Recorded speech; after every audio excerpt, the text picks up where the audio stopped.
வணக்கம். நிஃப்டிக்கான post market report. நம்ம கொடுத்த மிட் பாயிண்ட்டுக்கு மேலே ட்ரேட் ஆகலை. ஃபஸ்ட் ஹாஃப் அன் ஹவரில் நம்ம கொடுத்த மிட் பாயிண்ட் வந்து 26,050.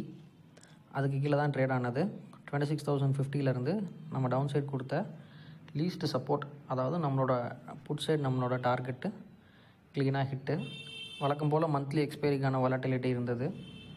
ஸோ மார்க்கெட் வந்து ப்ரீவியஸ் ஸ்விங் லோவை தக்க வச்சுருக்கு. இன்றைக்கி கம்மிங் டேஸில் ஆல் டைம் ஹைக்கான ஒரு பிரேக் அவுட் கிடைக்குமா இல்லையா அப்படின்ற ஒரு கன்ஃபர்மேஷன் நாளையோட க்ளோசிங்லேயே நம்மளுக்கு தெளிவாக தெரியும். மேக்ஸிமம் இன்னையோட இல்லை எஸ்டர்டே ஹைக்கு மேலே ட்ரேட் ஆகாத வரைக்கும் நம்ம வந்து கால் சைட் ஃப்ரெஷ் பையிங் அவாய்ட் பண்ணிக்கிறது ரொம்ப நல்லது. மற்றபடி 0 to ஹீரோ ட்ரேட்லேருந்து எல்லாமே இன்றைக்கி நம்மளோட குரூப்பில் நம்ம இன்சிஸ்ட் பண்ண மாதிரி தான் நடந்து